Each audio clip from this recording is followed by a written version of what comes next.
গণতন্ত্র প্রতিষ্ঠার জন্য বা স্বাধীনতার পক্ষে সুষ্ঠু নির্বাচনের জন্য সকলকে ঐক্যবদ্ধ হওয়ার আহ্বান জানিয়েছেন বিএনপির ভারপ্রাপ্ত চেয়ারম্যান তারেক রহমান।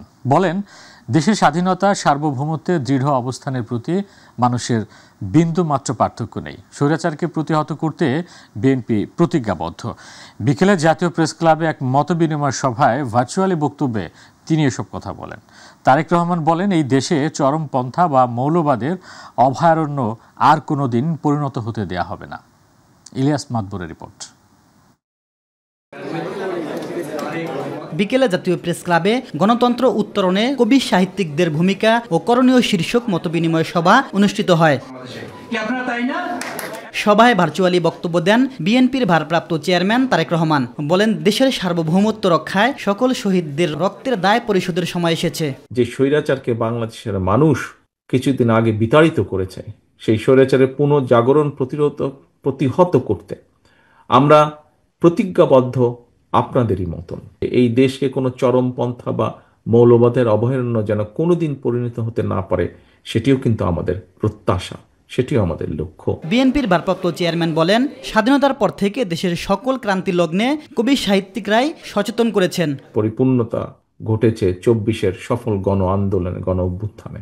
এভাবেই কবি সাহিত্যিকরা যুগে যুগে নিজেদের মাত্রাকে এতটা উঁচুতে নিয়ে গেছেন, যার ফলে অনেক সময় দেখেছি আমরা তাদের নিজেদের পরিচয়, দেশ এবং জাতির পরিচয়ের সমার্থক হয়ে উঠেছেন। তারেক রহমান বলেন, এদেশের মালিকানার একমাত্র দাবিদার সকল নাগরিক। এদেশের স্বাধীনতা, সার্বভৌমত্ব ও গণতন্ত্রের প্রতি আপনাদের দৃঢ় অবস্থানের সাথে কিন্তু আমাদের বিন্দুমাত্র পার্থক্য নেই। মানুষের ভোটাধিকারের প্রশ্নে, গণতন্ত্র প্রতিষ্ঠার জন্য, বাক স্বাধীনতার পক্ষে, একটা অবাধ সুষ্ঠু নির্বাচনের পক্ষে আমাদের সকলকে ঐক্যবদ্ধ হতে হবে। দেশের সার্বিক স্থিতিশীলতা ও উন্নয়নে গণতন্ত্রের যাত্রাপথে সবাইকে ঐক্যবদ্ধ ও সোচ্চার থাকার আহ্বান জানান তারেক রহমান। এবং আমরা যদি সেটি করতে সক্ষম। ইলিয়াস মাতবর, মাই টিভি, ঢাকা। আপনাদের কবি সাহিত্যিকবৃন্দ। শেখ হাসিনার শাসনামল ছিল অগ্নিগিরির মতো, যা ৫ আগস্ট শেষ হয়েছে। এখন সময় গণতন্ত্রের সৌরভ ছড়ানোর, এখন সময় ঐক্যবদ্ধ হয়ে দেশ গড়ার। এমন মন্তব্য করেছেন বিএনপি স্থায়ী কমিটির সদস্য সালাউদ্দিন আহমেদ। বিকেলে জাতীয় প্রেস ক্লাবে কবি সাহিত্যিকদের সঙ্গে মতবিনিময় অনুষ্ঠানে এই আহ্বান জানান তিনি। বিস্তারিত শিমুল খানের রিপোর্টে।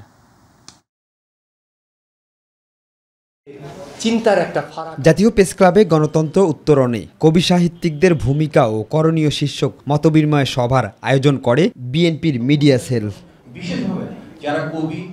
অনুষ্ঠানে বিএনপির স্থায়ী কমিটির সদস্য সালাউদ্দিন আহমেদ বলেন, শেখ হাসিনার অপশাসনের বিরুদ্ধে অনেক কবি সাহিত্যিকের কলম বন্ধ ছিল। যে সমস্ত কলমজীবীরা শেখ হাসিনাকে সার্ভিস দিয়েছে, স্বৈরাচারকে সার্ভিস দিয়েছে, তারা গণহত্যার সময় তাদের কলম বন্ধ হয়ে গেছিল, কালি বন্ধ হয়ে গেছিল। তারা যখন মানুষের উপরে গুম, হত্যা এই সমস্ত হয়েছে, তখন তাদের কবিতা আর বেরোয়নি। সেই রকম একটি শ্রেণী বাংলাদেশে পয়দা হয়েছিল। তাদের বিরুদ্ধে আপনারা ওই আগ্নেয়গিরির লাভাটা পয়দা করবেন আর জনগণের উদ্দেশ্যে ফুলের সৌরভ দেবেন গণতন্ত্রের জন্য। দেশের সামগ্রিক পরিস্থিতি নিয়ে লেখক ও কবিরা কথা বলেন অনুষ্ঠানে। আপনার হৃদয়ে বসা আছে এই দেশে বাংলাদেশের পতাকা। এই কবি সাহিত্যিক যারা আপনার সামনে বসে আছে, খুবই অল্প মানুষ, কিন্তু বাংলাদেশের পতাকা, বাংলাদেশের হৃদয়, বাংলাদেশের মানুষ তাদের হৃদয় ধারণ করে। গণতন্ত্র প্রতিষ্ঠা ও জনগণের প্রত্যাশিত বাংলাদেশ বিনির্মাণে কবি ও লেখকদের সোচ্চার ভূমিকা প্রত্যাশা করেন বিএনপির নেতারা। জাতীয় কবিতা পরিষদের পক্ষ থেকে শিমুল খান, মাই টিভি, ঢাকা। আগামী নির্বাচন আয়োজন নিয়ে নির্বাচন কমিশন নিজের প্রস্তুতি নিচ্ছে। এই অবস্থায় আসন ভাগাভাগি নিয়ে এখনও কোনো আলোচনা হয়নি বলে জানিয়েছেন বিএনপির স্থায়ী কমিটির সদস্য নজরুল ইসলাম খান। রোববার প্রধান নির্বাচন কমিশনার সিএসি এএমএম নাসির উদ্দিনের সঙ্গে বিএনপির প্রতিনিধি দলের বৈঠক শেষে গণমাধ্যম কর্মীদের সঙ্গে কথা বলেন তিনি। আসন ভাগাভাগির বিষয়ে নজরুল ইসলাম খান বলেন, আসন ভাগাভাগির কোনো বিষয় নেই। যুগপৎ আন্দোলনে যারা একসঙ্গে ছিল সবাই ভোটে অংশ নেবেন। তবে এখনও আসন ভাগাভাগি নিয়ে দলে কোনো আলোচনা হয়নি। তফসিলের পর আসন ভাগাভাগির বিষয়ে আসবে। ফেব্রুয়ারিতে ভোট আয়োজন নিয়ে বিএনপির এই সিনিয়র নেতা বলেন, যারা বলছে ফেব্রুয়ারিতে ভোট হবে না, সেটা তাদের বিষয়। কিসের ভিত্তিতে কিংবা কোন ক্ষমতা বলে তারা বলছে ভোট হবে না সেটা বিএনপির জানা নেই। সিএসির সঙ্গে বৈঠকে ভোট আয়োজন এবং নিরাপত্তা সহ সামগ্রিকভাবে নির্বাচনী প্রস্তুতি নিয়ে আলোচনা হয়েছে বলেও জানান বিএনপির এই সিনিয়র নেতা। এটা আমাদের কারো দাবির ভিত্তিতে হয় নাই, এটা কিছু বিশিষ্ট যারা আমরা যুগপথ আন্দোলনে একসাথে কাজ করেছি আর তারা আমরা সবাই মিলে একসাথে থাকবো এবং রাষ্ট্র পরিচালনার দায়িত্ব পেলে আমরা একসাথে সেই দায়িত্ব পালন করব। এখানে আসন ভাগাভাগির কোনো আলোচনা এখনো ফরমাল হয় নাই। যে ওনারা যদি বলেন নির্বাচন হবে তাহলে হবে, আর যদি বলেন হবে না এটা তো ভিন্ন কথা আর কি। কিন্তু আমরা তো যতটুকু জানি যে প্রধান বা উপদেষ্টা মহোদয় বলেছেন নির্বাচন হবে, নির্বাচন কমিশন প্রস্তুতি নিচ্ছে। তারপরে কিসের ভিত্তিতে কোন ক্ষমতার বলে উনি বললেন এটা এ ব্যাপারে বোধহয় বিভিন্ন দল কিন্তু জাতীয় ঐক্যমত্য কমিশনের সিদ্ধান্ত ও সুপারিশ নির্বাচনের আগেই বাস্তবায়নের দাবি জানিয়েছেন জামায়াত ইসলামীর নায়েবে আমির ডাক্তার আব্দুল্লাহ মোহাম্মদ তাহের। রাজধানীর ইঞ্জিনিয়ার্স ইনস্টিটিউশনে জুলাই ঘোষণা ও জুলাই সনদ নিয়ে আয়োজিত জাতীয় আলোচনা সভায় সভাপতির বক্তব্যে তিনি কথা বলেন। এ সময় দলটির সেক্রেটারি জেনারেল মিয়া গোলাম পরোয়ার বলেন, বিদ্যমান কাঠামোতে নির্বাচন হলে আরেকটা হাসিনার জন্ম হবে। জামায়াতের জাতীয় সমাবেশে এনসিপি, ইসলামী আন্দোলন সহ বেশ কয়েকটি রাজনৈতিক দল অংশগ্রহণ করে। আফজাল হোসেনের রিপোর্ট। জুলাই ঘোষণা ও জুলাই সনদ নিয়ে রাজধানীর ইঞ্জিনিয়ার্স ইনস্টিটিউশনে জাতীয় আলোচনা সভার আয়োজন করে জামায়াতে ইসলামী। আলোচনা সভার শুরুতে জুলাই সনদে আমাদের করণীয় শীর্ষক প্রবন্ধ উপস্থাপন করেন সুপ্রিম কোর্টের আইনজীবী অ্যাডভোকেট শিশির মনির। জুলাই সনদ বাস্তবায়নের আরেকটি কার্যকরী পদ্ধতি হতে পারে গণভোট। জুলাই সনদের কোন বিধানের সাথে বিদ্যমান সংবিধানের কোন অংশ সাংঘর্ষিক হলে জুলাই সনদ প্রাধান্য পাবে। জাতীয় আলোচনা সভার সভাপতি ছিলেন জামায়াত ইসলামীর নায়েবে আমির ডাক্তার আব্দুল্লাহ মোহাম্মদ তাহের। তিনি বলেন, জাতীয় ঐক্যমত্য কমিশনের সিদ্ধান্ত নির্বাচনের আগেই বাস্তবায়ন করতে হবে। যে ব্যাপারে ঐক্যমত্য হয়েছে সেটি আপনাকে অবশ্যই বাস্তবায়ন করতে হবে নির্বাচনের পূর্বে। আর বিএনপি সহ সকল দলের প্রতি অনুরোধ, মেজর দলগুলো আসেন আমরা ইন্টার পার্টি দলে দলে ডায়লগ করি, আলাদাভাবে আমরা সকল দিন মিলে রাউন্ড টেবল করি, করে সত্যিকার অর্থে কাঙ্ক্ষিত বাংলাদেশ গড়ার জন্য একটি সুন্দর রাস্তা সমঝোতা আমরা আসি এবং উৎসব মুখর একটি নির্বাচন এই জাতিকে উপহার দেওয়ার জন্য চেষ্টা করি। এ সময় দলটির সেক্রেটারি জেনারেল মিয়া গোলাম পরোয়ার বলেন, বিদ্যমান কাঠামোতে নির্বাচন হলে আরেকটা হাসিনার জন্ম হবে। এছাড়া পিআর পদ্ধতিতে নির্বাচন হলে মনোনয়ন বাণিজ্য হবে না, তাই অনেকে এর বিরোধিতা করছে বলেও মন্তব্য করেন তিনি। বিদ্যমান কাঠামোতে নির্বাচন হলে আরেকটা হাসিনার জন্ম হবে, আরেকটা ফ্যাসিবাদের জন্ম হবে। পিআর হলে কালো টাকা, মনোনয়ন বাণিজ্য, বেশি শক্তি, এগুলো করতে পারবে না যারা তারা পিআরকে বাধা দিচ্ছে। আলোচনা সভায় উপস্থিত হয়ে জামায়াতের দাবির সাথে একমত পোষণ করে এনসিপি, ইসলামী আন্দোলন সহ বেশ কয়েকটি রাজনৈতিক দল। জুলাই ঘোষণাপত্রের ব্যাপারে এমন একটা অপরিপূর্ণ ডকুমেন্ট আমরা পেয়েছি যেটা আমাদেরকে আর আশাব্যঞ্জক রাখতে পারে না। সন্ত্রাসী, দখলবাদ, চাঁদাবাজ, খুনি নামক উদাত্ত শকুনের আনাগোনা শোনা যাচ্ছে। প্রায় 1600 মানুষের জীবন দানের মাধ্যমে যেই সরকার ক্ষমতায় এখন বর্তমানে আছে, তারা জুলাই ঘোষণাপত্রে আমরা মনে করি অত্যন্ত কৌশলে তারা জনগণের যে প্রত্যাশা ছিল সেটা তারা পাশ কাটিয়ে দিয়েছে। পিআর পদ্ধতিতে নির্বাচন, প্রবাসীদের ভোটাধিকার, সুষ্ঠু, অবাধ ও নিরপেক্ষ নির্বাচনের দাবিও জানিয়েছে জামায়াতে ইসলামী। আফজাল হোসেন, মাই টিভি, ঢাকা। বিদেশে অবস্থিত বাংলাদেশের সকল কূটনৈতিক মিশন থেকে রাষ্ট্রপতি মোহাম্মদ শাহাবুদ্দিনের ছবি সরানোর নির্দেশ দেওয়া হয়েছে। 5 আগস্টের পরই বিদেশে বাংলাদেশের মিশন ও দূতাবাস থেকে রাষ্ট্রপতির অর্ধশতাধিক ছবি সরানো হয়েছে বলে জানিয়েছে পররাষ্ট্র মন্ত্রণালয়। বিদেশে বাংলাদেশের সকল কূটনৈতিক মিশন, দূতাবাস, হাই কমিশন, কনসুলেট, কূটনীতিকদের অফিস ও বাসভবন থেকে রাষ্ট্রপতির ছবি সরানোর নির্দেশ দেওয়া হয়েছে। পররাষ্ট্র মন্ত্রণালয় থেকে দূতাবাসগুলোকে ভিন্নভাবে ফোনে বিশেষ এ নির্দেশনা দেওয়া হয়। ছবি সরানোর বিষয়টি তদারকি করতে অঞ্চলভিত্তিক একজন করে রাষ্ট্রদূতকে দায়িত্ব দেওয়া হয়েছে।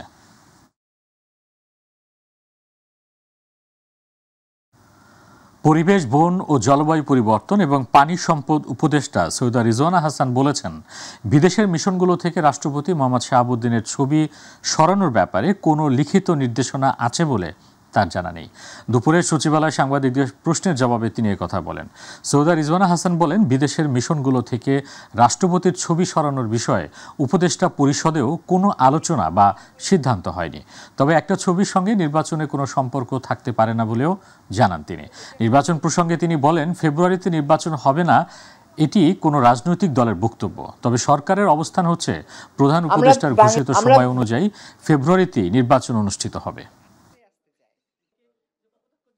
আমরা বাংলাদেশিরা প্রত্যেকেই রাজনৈতিক সচেতন, প্রত্যেকেরই সব ঘটনার একটা ব্যাখ্যা আছে, হয়তো এত কোনো ব্যাখ্যাই নেই এটার পিছনে, কিন্তু এটার সাথে নির্বাচনের যে কোনো সম্পর্ক নেই, এটা একেবারেই স্পষ্ট। একটা ছবির সাথে নির্বাচনের কোনো সম্পর্ক থাকতে পারে না।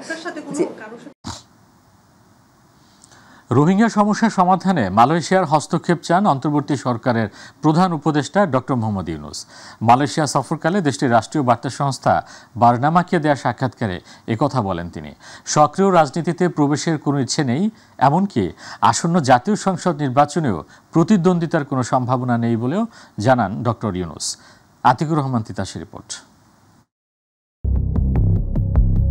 প্রধান উপদেষ্টা ডক্টর মোহাম্মদ ইউনূস বলেছেন, সক্রিয় রাজনীতিতে প্রবেশের কোনো ইচ্ছে নেই তার, এমনকি ফেব্রুয়ারিতে আসন্ন জাতীয় সংসদ নির্বাচনেও প্রতিদ্বন্দ্বিতার কোনো সম্ভাবনা নেই। মালয়েশিয়া সফরকালে দেশটির রাষ্ট্রীয় বার্তা সংস্থা বার্নামাকে দেয়া সাক্ষাৎকারে একথা বলেন তিনি। গত শুক্রবার বার্তা সংস্থাটির অনলাইন ভার্সনে এই সাক্ষাৎকারটি প্রকাশিত হয়। প্রধান উপদেষ্টা সাক্ষাৎকারে বলেন, জনগণের ইচ্ছেতেই প্রধান উপদেষ্টার দায়িত্ব গ্রহণ করেছেন তিনি। নির্ধারিত সময়ে সংস্কার এজেন্ডা বাস্তবায়নই অন্তর্বর্তী সরকারের লক্ষ্য। জুলাই অভ্যুত্থানের উত্তাল সময় পার হওয়ার পর শান্তি পুনঃস্থাপন এবং দেশ পুনর্গঠনেই বেশি মনোযোগী সরকার। এ সময় চলতি মাসের শেষ দিকে ঐকমত্য কমিশনের রিপোর্ট প্রকাশ করা হতে পারে বলেও আভাস দেন তিনি। বলেন, অনেক বছর পর এবার সত্যিকারের নির্বাচন হবে, কারণ অতীতের সব নির্বাচনই ছিল ভুয়া। তিনি যোগ করেন, এবারকার নির্বাচন দীর্ঘদিন ভোটাধিকার থেকে বঞ্চিত লাখো মানুষের জন্যও তাৎপর্যপূর্ণ হবে। ডক্টর ইউনূস আরও বলেন, আসিয়ান সভাপতি হিসেবে আন্তর্জাতিক মহলে রোহিঙ্গা প্রত্যাবাসনে প্রভাব বিস্তার করতে সক্ষম মালয়েশিয়া দীর্ঘদিনের রোহিঙ্গা সংকট মোকাবেলায় তাই দেশটিকে পাশে চান তিনি। আতিকুর রহমান তিতাস, মাই টিভি। রবীন্দ্র বিশ্ববিদ্যালয়ের ক্যাম্পাস স্থাপন সহ একনেক সভায় ৬,৫০৬ কোটি টাকার 10টি প্রকল্প অনুমোদন দেওয়া হয়েছে। এনইসি সম্মেলন কক্ষে প্রধান উপদেষ্টা ও একনেকের চেয়ারপারসন ডক্টর মোহাম্মদ ইউনূসের সভাপতিত্বে অনুষ্ঠিত একনেক সভায় এই অনুমোদন দেওয়া হয়। সভা শেষে এক বিজ্ঞপ্তিতে এ তথ্য জানিয়েছে পরিকল্পনা মন্ত্রণালয়। এতে বলা হয়, জাতীয় অর্থনৈতিক পরিষদের নির্বাহী কমিটির সভায় ৬,৫০৬ কোটি ৫০ লাখ টাকা ব্যয়ে সম্বলিত 10টি প্রকল্প অনুমোদন দেওয়া হয়েছে। এর মধ্যে নতুন প্রকল্প 5টি, সংশোধিত প্রকল্প 2টি ও ব্যয় না বাড়িয়ে মোট মেয়াদ বাড়ানো হয়েছে 3টি প্রকল্প। এর মধ্যে সরকারি অর্থায়নে ৩,৮২১ কোটি 58 লাখ টাকা, প্রকল্প ঋণ 2,428 কোটি 4 লাখ টাকা এবং সংস্থা নিজস্ব অর্থায়ন 256 কোটি 89 লাখ টাকা।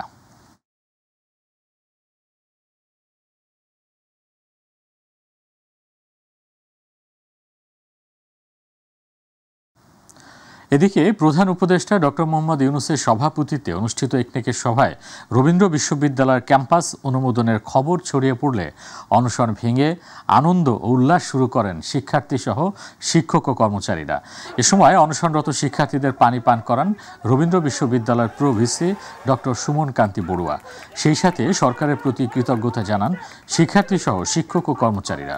এ সময় আন্দোলনরত শিক্ষার্থীরা সোমবার থেকে ক্লাসে ফিরবেন বলেও জানান।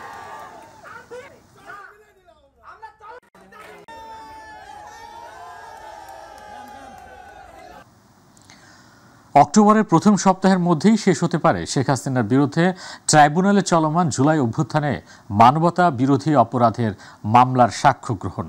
আন্তর্জাতিক অপরাধ ট্রাইব্যুনালে গণমাধ্যমকে এমন প্রত্যাশা জানান প্রসিকিউটর মিজানুল ইসলাম।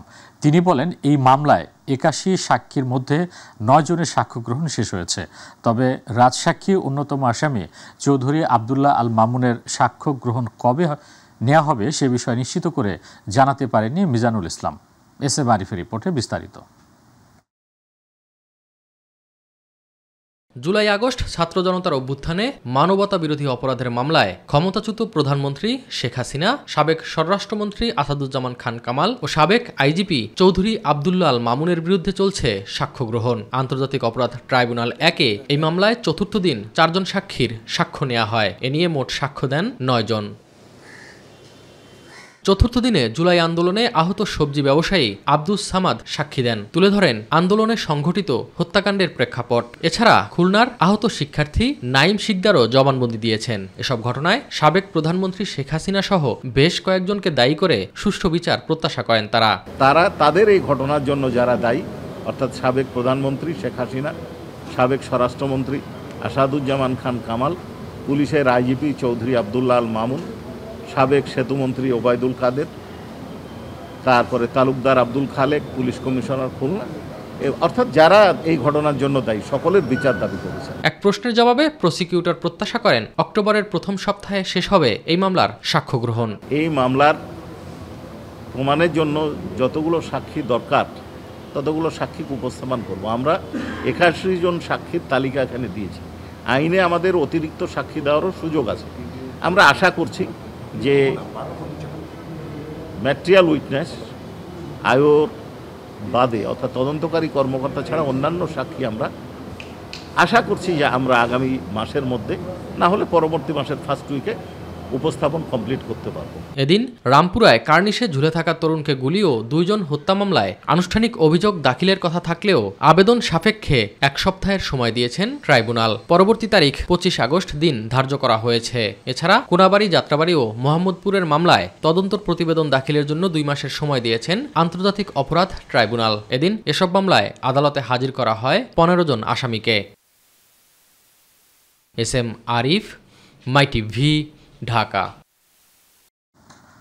শেখ মুজিবুর রহমানের অসমাপ্ত আত্মজীবনী লিখে সাবেক আইজিপি জাভেদ পাটোয়ারি সহ 123 জনের টাকা ও ফ্ল্যাট নেওয়ার অভিযোগ আমলে নিয়ে গোয়েন্দা কার্যক্রম শুরু করেছে দুর্নীতি দমন কমিশন দুদক। রোববার সংবাদ সম্মেলনে তথ্য জানান সংস্থাটির মহাপরিচালক আক্তার হোসেন। ক্ষমতাচ্যুত শেখ হাসিনা সরকারের সময় আলোচিত একটি বই ছিল অসমাপ্ত আত্মজীবনী। 2012 সালে প্রকাশিত বইটি সম্পর্কে শেখ হাসিনা দাবি করেছিলেন, বঙ্গবন্ধুর 4টি খাতা ঘেঁটে সম্পাদনা ও সংশোধনের পর প্রকাশ করা হয়। তবে সম্প্রতি একটি গণমাধ্যমে প্রকাশিত প্রতিবেদনে উঠে এসেছে ভিন্ন তথ্য। সেখানে বলা হয়েছে এই বইটি আসলে লিখেছেন সাবেক পুলিশ প্রধান জাভেদ পাটোয়ারি এবং তার নেতৃত্বে থাকা 123 সদস্যের একটি দল। বিনিময়ে তারা সরকারি পদ, নগদ অর্থ ও ফ্ল্যাট পান। দুদক জানিয়েছে এ ঘটনার তদন্তে গোয়েন্দা কার্যক্রম শুরু করা হয়েছে। জাতীয় নিরাপত্তা উপদেষ্টা এবং প্রধান উপদেষ্টা রোহিঙ্গা সমস্যা বিষয়ক high representative doctor Khalilur Rahman জানিয়েছেন, রোহিঙ্গা বিষয়ক একটি আন্তর্জাতিক সম্মেলন জাতিসংঘের উদ্যোগে আগামী 30 সেপ্টেম্বর অনুষ্ঠিত হতে যাচ্ছে। রোববার ঢাকার ফরেন সার্ভিস একাডেমিতে সাংবাদিকদের এই তথ্য জানান তিনি। খলিলুর রহমান বলেন, এই সম্মেলন হলো রোহিঙ্গাদের জন্য এবং বিশ্ব সম্প্রদায়ের জন্য আশু সমাধানের পথ নির্দেশিকা দেওয়ার একটি স্থায়ী সুযোগ। সম্মেলনটির প্রস্তুতি হিসেবে আগামী 25 আগস্ট কক্সবাজারে অংশীজন সংলাপ রোহিঙ্গা পরিস্থিতি নিয়ে উচ্চ পর্যায়ের সম্মেলনে আলোচনার জন্য প্রাপ্ত বার্তা শীর্ষক একটি আন্তর্জাতিক সম্মেলন অনুষ্ঠানের কথাও জানিয়েছেন তিনি। সাহায্য যাতে অব্যাহত থাকে সেই প্রচেষ্টা তো আমরা সবাই মিলে করছি এবং কিছু কিছু দাতা দেশ, আমি সম্প্রতি কিছু উদ্যোগের নিশানা পাচ্ছি, কিন্তু সবচেয়ে বড় জিনিস হচ্ছে তাদের ফেরত দেওয়া। আমি আন্তর্জাতিক সম্প্রদায়কে একটি কথা সবসময় বলি যে গত 8 বছরে আমরা 5 বিলিয়নের ওপর খরচ করেছি আন্তর্জাতিক সম্প্রদায় রোহিঙ্গাদের ওপরে। এরা আসবার আগে কয় টাকা খরচ হয়েছে? 1 পয়সা না। রোহিঙ্গাদের তারা যখন ফিরে যাবেন, তাদের ভূমি অত্যন্ত উর্বর, তাদের পানিতে যথেষ্ট পরিমাণ মাছ পাওয়া যায়। আমরাই তো তাদের কাছ থেকে শস্য কিনতাম এক সময়। পৃথিবীর কোনো প্রয়োজন তাদের কাছে নাই, তো তাদের ফিরিয়ে দিলে সবার জন্যই মঙ্গল। বিগত সময়ে দেশের সংস্কৃতি একদিকে হেলে পড়েছিল এবং ফ্যাসিস্ট সরকার নানা কায়দায় সংস্কৃতির অঙ্গনকে কলুষিত করেছিল বলে মন্তব্য করেছেন তথ্য ও সম্প্রচার উপদেষ্টা মোহাম্মদ মাহফুজ আলম। বিকেলে রামপুরায় বাংলাদেশ টেলিভিশনের উদ্যোগে জাতীয় টেলিভিশন শিশু কিশোরদের প্রতিভা অন্বেষণ প্রতিযোগিতা নতুন কুড়ি 2025 পুনরায় যাত্রা শুরুর অনলাইন রেজিস্ট্রেশন কার্যক্রম আনুষ্ঠানিক উদ্বোধন অনুষ্ঠানে তিনি মন্তব্য করেন। জাহিদ আহমেদ বাবু রিপোর্ট। আমরা যারা জুলাই গণঅভ্যুত্থানে অংশ নিয়েছি এবং যারা এই গণঅভ্যুত্থানে যারা কাজ করেছে তাদের সবারই আকাঙ্ক্ষা ছিল একটা নতুন বাংলাদেশ, নতুন বাংলাদেশের জন্য নতুন করে নতুন প্রজন্মের জন্য নতুন করি, নতুন প্রতিষ্ঠা, নতুনভাবে এটার প্রতিষ্ঠা, নতুনভাবে এটা শুরু। আমরা মনে করতেছি যে নতুন প্রজন্মের যারা আসবেন তারা দলের ঊর্ধ্বে গিয়ে এবং দলীয় মতাদর্শের ঊর্ধ্বে গিয়ে তারা দেশকে, দেশের মানুষকে রিপ্রেজেন্ট করবেন এবং আমাদের এই যে কিশোর তরুণ আছে এবং এদের যারা একটা অংশ হয়তো অভ্যুত্থানে অংশ নিয়েছে তারা আসলে দেশকে গড়ার জন্য, নিজেকে বিকশিত করার জন্য, নিজের প্রতিভাকে বিকশিত করার জন্য অংশ নেবেন।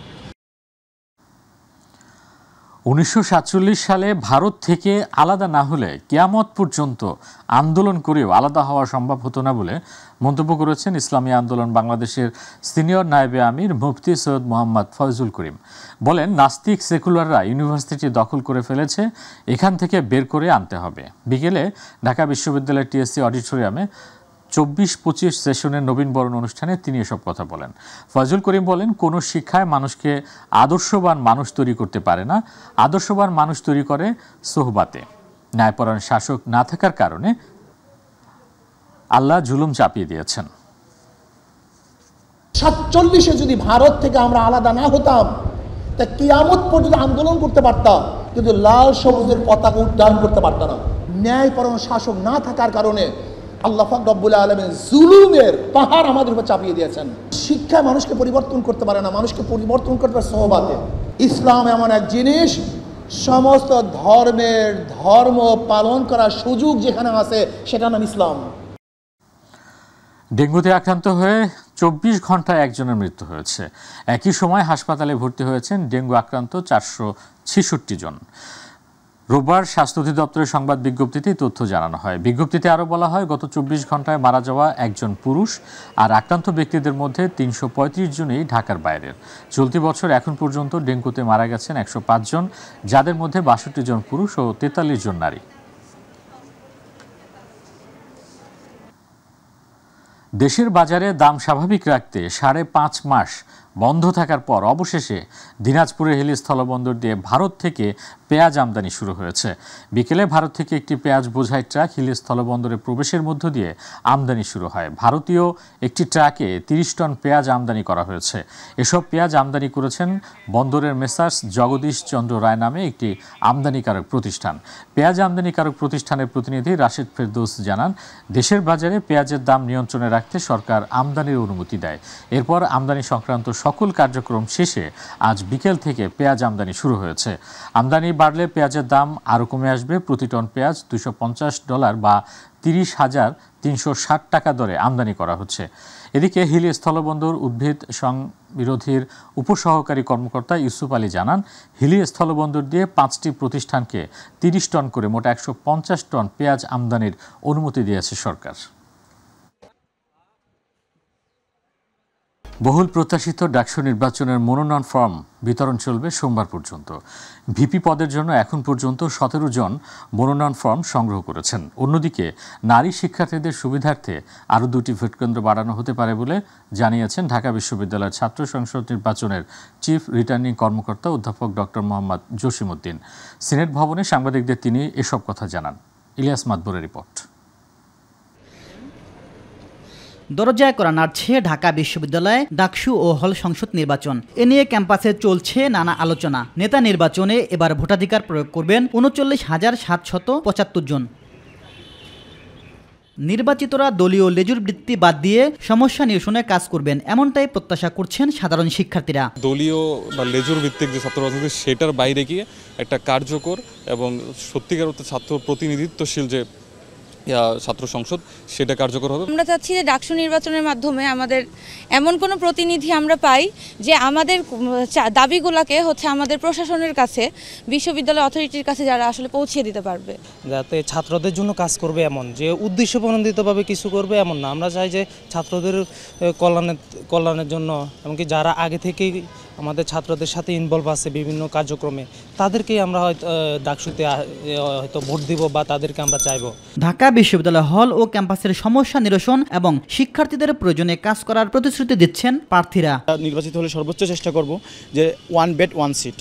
আর আমার আরেকটি স্টার হচ্ছে যে আমাদের যে রেজিস্টার বিল্ডিং আছে সেই রেজিস্টার বিল্ডিংয়ের কাজগুলোকে অনলাইনে প্রক্রিয়াকরণ কীভাবে করা যায় সেগুলো আমি শতভাগ চেষ্টা করব। সবার শিক্ষার্থীদের সমস্যাগুলো তো আমি জানি, যেহেতু আমিও ওগুলো ফেস করি, ওগুলো আর কি সমস্যা সমাধানের জন্য অথরিটিকে আর কি চাপ দেওয়া আছে, এগুলো আর কি বিভিন্ন ধরনের সমস্যা হচ্ছে, আপনারা যেন এই ধরনের কাজগুলো করেন। সবাইকে একটা ক্যারিয়ার সার্ভিস সেন্টার করে দিব। দুপুরে গণমাধ্যমের সঙ্গে কথা বলেন প্রধান রিটার্নিং কর্মকর্তা অধ্যাপক মোহাম্মদ জসিমউদ্দিন। নারী শিক্ষার্থীদের জন্য 2টি ভোট কেন্দ্র বাড়ানো হতে পারে বলে জানান তিনি। 6টা কেন্দ্র, কিন্তু আমরা সংখ্যায় দেখলাম যে এক জায়গায় অনেক বেশি হয়ে যায়, বিশেষ করে ছাত্রীদের ক্ষেত্রে। তো আমরা সমান করার জন্য প্রত্যেকটা কেন্দ্রে যাতে সবাই সমানভাবে ভোট দিতে পারে, সেজন্য আমরা এক কেন্দ্র বাড়ানোর সিদ্ধান্ত নিতে পারি আজকে সন্ধ্যার মিটিংয়ে। সব কিছু ঠিক থাকলে আগামী 9 সেপ্টেম্বর অনুষ্ঠিত হবে ডাকসু নির্বাচন। ইলিয়াস মাতবর, মাই টিভি, ঢাকা। এবার প্রবাসী সংবাদ।